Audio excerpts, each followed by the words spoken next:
Ребята, привет! К сожалению, наша новая с вами встреча происходит и в новой реальности, очень странной, непредсказуемой, непонятной. И в первую очередь я, конечно, надеюсь, что вы все в безопасности, что с вами, с вашими близкими все в порядке. И во вторую очередь надеюсь, что вы как-то справляетесь, потому что я, например, за последний месяц, мне кажется, прошла все стадии горевания по несколько раз, циклически возвращаясь от одной к другой. И мне в целом было сложно осознать, как вообще, какую стратегию выбрать в сложившейся ситуации, как дальше действовать и как быть с тем контентом, который я для вас создаю. И мне, знаете, мучило ощущение такого глобального поражения, потому что казалось, что вроде бы человечество движется по пути большего гуманизма, рационального мышления, то есть по пути прогресса. И я неоднократно возвращалась к мыслями, к видео о книге Стивена Пинкера «Лучшее в нас», когда мы с вами ее обсуждали и говорили о том, что да, такой вот здравый оптимизм, он, в общем-то, обоснован. И сейчас, конечно, сложно в это поверить, но все-таки не будем забывать, что мы просто находимся в таком вот кризисном, пертурбационном моменте, но тем не менее вот было ощущение, что даже то, что я делаю, пусть это какая-то такая маленькая часть, но есть множество талантливых людей, которые занимаются просвещением, образованием более глобально, что мы как будто бы потерпели поражение, потому что не смогли это предотвратить. И я поняла, что в этом смысле для меня крайне важно сейчас сохранять вот этот вот контакт с ценностями, сохранять контроль и как-то возвращать себе хотя бы малую долю субъектности, чтобы совсем себя не чувствовать капелькой вот в этом цунами истории. И если у меня есть маленькое информационное поле, которое можно возделывать, пусть даже оно крошечное, но это шанс увидеть по весне там цветы, если ты их, собственно говоря, сажаешь. Поэтому я решила, что буду продолжать снимать видео, буду стараться даже это делать чаще, потому что все-таки сложившаяся ситуация — это не столько поражение тех идей, за которые я стою, сколько как бы такой сигнал, что работы у нас еще очень много, у всех, кто хочет как-то верить в прогресс человечества, в разум, в гуманное отношение друг к другу. И поэтому я буду продолжать с удвоенной силой заниматься тем, чем я занимаюсь. Ну и в этой связи упомяну такой технический момент по поводу возможной блокировки YouTube. Я все-таки планирую, пока будет возможность выкладывать контент на YouTube, все-таки продолжать это делать, вне зависимости от блокировок, если они будут.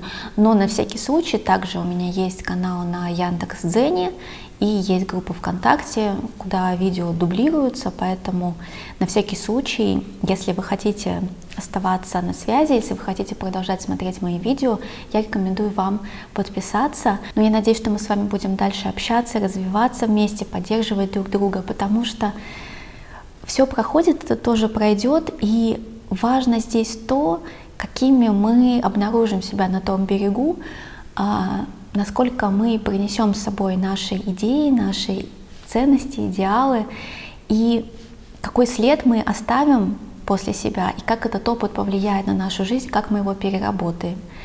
Поэтому давайте попробуем с этим справляться вместе, и напишите, пожалуйста, в комментариях, как вы вообще. Правда, очень тревожно, но нужно нам как-то держаться. Но несмотря на то, что у нас такое информационно-организационное собрание сегодня получилось, я вас, конечно же, не оставлю без книжных рекомендаций, без домашнего задания. И сегодня мы с вами поговорим про книгу LTI «Язык Третьего рейха». Книга эта вышла в 1947 году, написал ее немецкий филолог Виктор Клемперер. Он известный исследователь тоталитарного мышления, языка национал-социалистической партии и вообще языка нацистской Германии и Третьего рейха. Виктору Клемпереру, если, конечно, можно так выразиться, по-своему повезло, учитывая то время и то место, в котором он жил, а жил он в Дрездене, поскольку сам он был еврейского происхождения, но жена у него была арийка, выступала таким щитом его в этом смысле.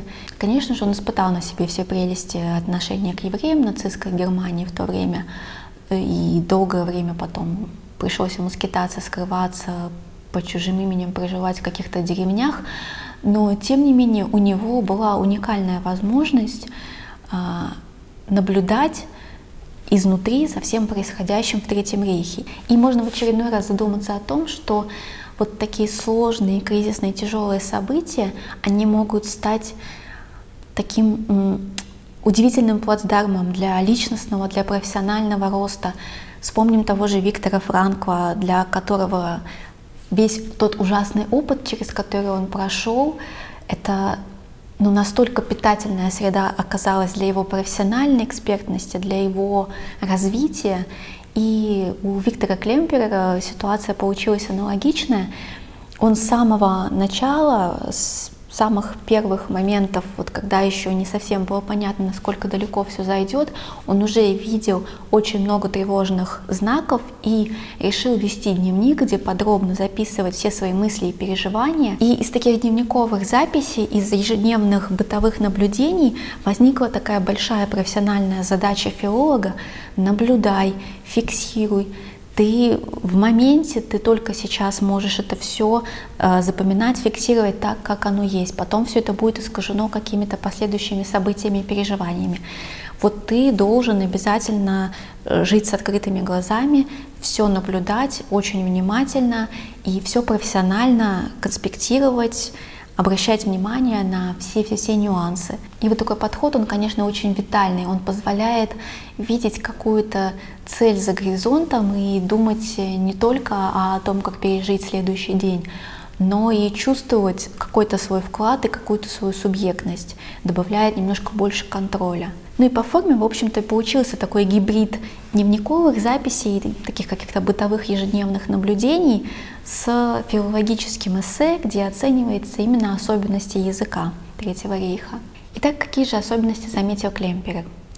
Во-первых, это некоторая нищета и однообразие языка.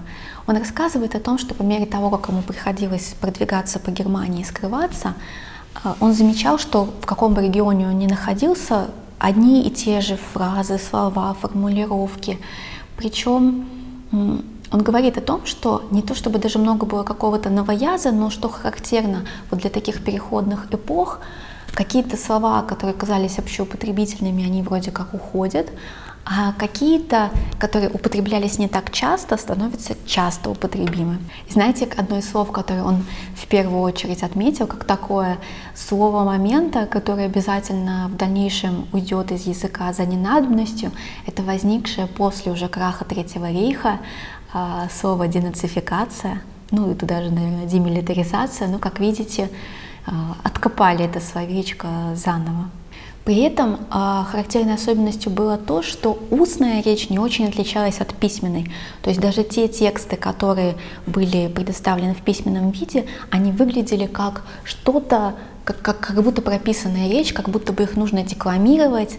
И все это соотносилось вот с тем истерическим стилем подачи информации, который был характерен Гитлеру, когда там какие-то была жестикуляция, сжатые кулаки, крики какие-то, вот такая очень агрессивная, напористая подача, она чувствовалась и в самой лексике, она привносилась в нее. При этом были некоторые характерные слова, которые с разными однокоренными вариантами, с вариациями постоянно использовались. Например, слова «народ», «народный», они считались такими вот основополагающими, обязательно где-нибудь присутствовали. Очень много было гипербол и преувеличений, естественно. Любая маломальская какая-то просто случайная встреча Гитлера буквально с кем угодно была исторической. Любая победа, самая маленькая, была исторической. Вот буквально каждое событие, все награждалось вот этим вот эпитетом исторический, с добавлением вот такой вот монументальной грандиозности. И Клемпер частенько, конечно, удивлялся, как это вообще может работать, поскольку ему эти ораторские приемы казались какими-то безвкусными, но он постоянно напоминал себе, что, конечно же, он оценивает это все как интеллектуал, как филолог, а Геббельс рассчитывает явно не на него, а на опьяненные народные массы. Также Клемперер обращал внимание на то, что язык прям наводнили всякие такие механистические метафоры, даже вот употребляемые без чувства языкового такого стилевого несоответствия, то есть там слово организовывать, вот все можно было организовать, причем это не подразумевался какой-то сложный процесс организации, это просто стало такое общеупотребительное слово. И вообще вот некоторый такой машинизированный, механизированный язык, он точно в то время присутствовал, и Клемпер говорит о том, что, например, в большевистской риторике тоже такое было, но если используются даже какие-то одинаковые стилевые языковые приемы, совершенно не обязательно, что это происходит с одной и той же целью. Это тоже такая важная мысль, которую стоит помнить, и не слишком так уж просто проводить аналогии. В данном случае он считает, что цели у большевиков и у того же Геббельса были совершенно в их риторике разные. И в связи с таким механистичным отношением к обществу было очень много сокращений, очень много аббревиатур. И Клемпер говорит о том, что есть такая общеизвестная фраза, что язык — это средство скрывать мысли дипломатов. Но на самом деле, на его взгляд, для внимательного, вдумчивого наблюдателя язык, наоборот, всегда выдает, потому что вот в стилистике, в каких-то используемых оборотах истинные намерения, истинные отношения может проскальзывать. И это как раз-таки пример вот такого бесчеловечного отношения к обществу, когда люди воспринимаются как вещи, как какие-то такие механистические единицы, появляются такие фразы, как человеческий материал или там штука заключенных, которые многое нам говорят. И при этом, конечно же, та речь, которая должна быть доступна народу, она обязательно взывает к чувствам, каким-то таким первобытным зачастую, и поэтому, допустим, в то время он обращает внимание на то, что слово «фанатический», которое всегда было вроде как с такой коннотацией несколько негативной, оно стало как будто бы даже положительным, и он замечал, что очень многие его знакомые, которые даже были близки к нему по взглядам, поскольку он поставил себе целью наблюдать, фиксировать вот такого рода слова, они тоже, несмотря на то, что критиковали Гитлера и его политику, делали это именно теми словами, которые Третий рейх принес с собой.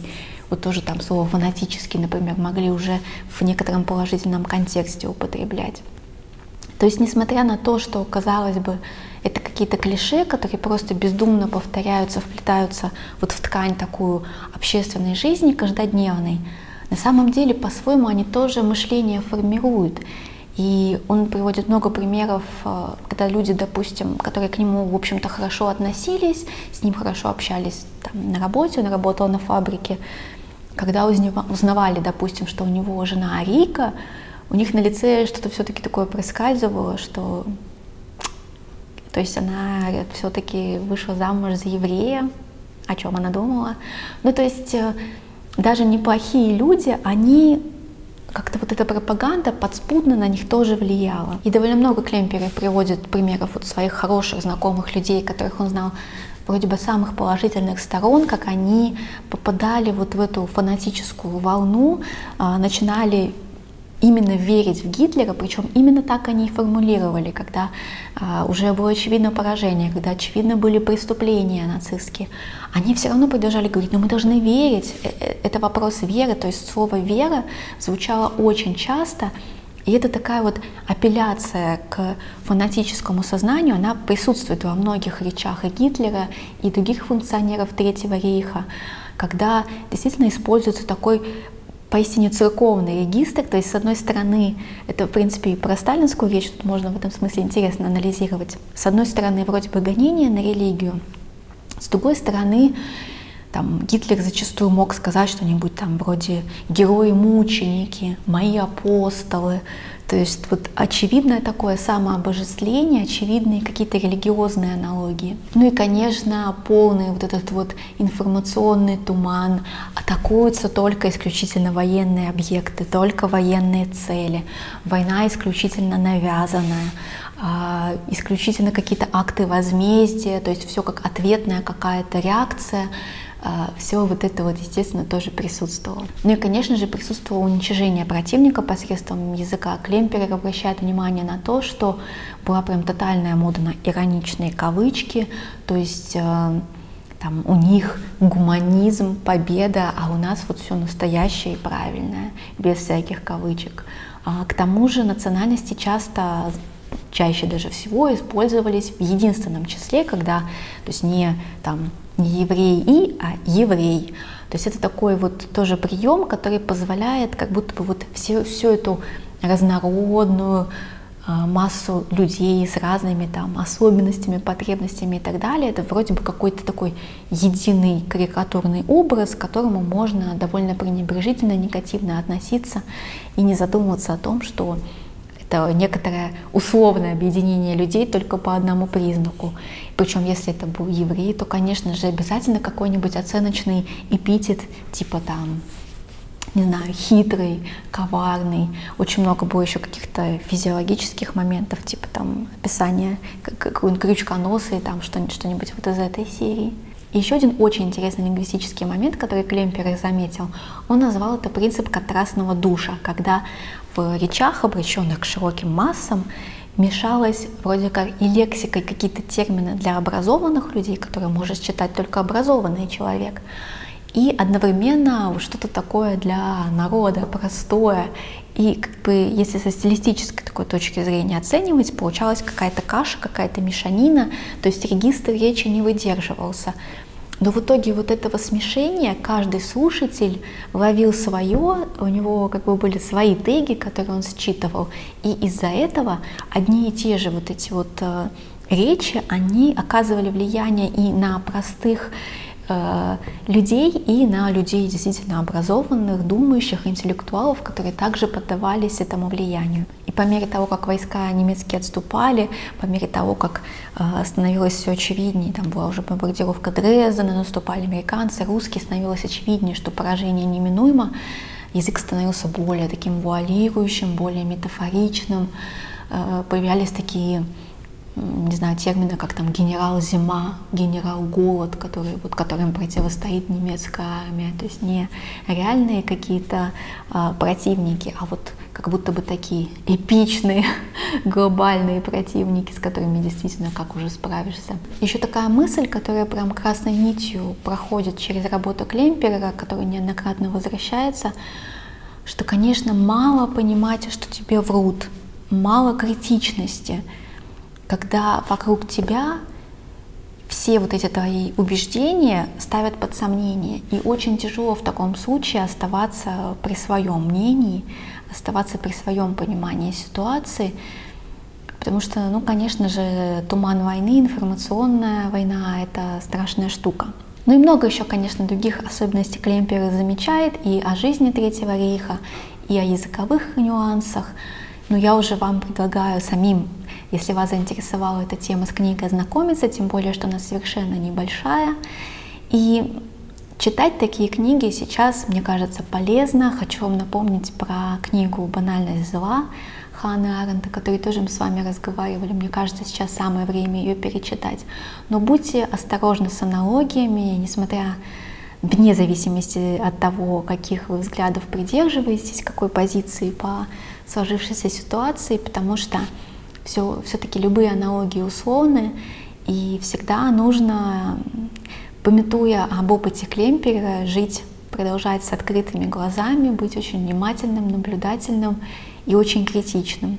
Ну и, наверное, с этой мыслью я вас сегодня оставлю, а в следующем видео я предлагаю вам поговорить о теме, которая, возможно, сейчас покажется несколько отвлеченной, но тем не менее, по-моему, она по-прежнему заслуживает большого внимания. Это тема старения.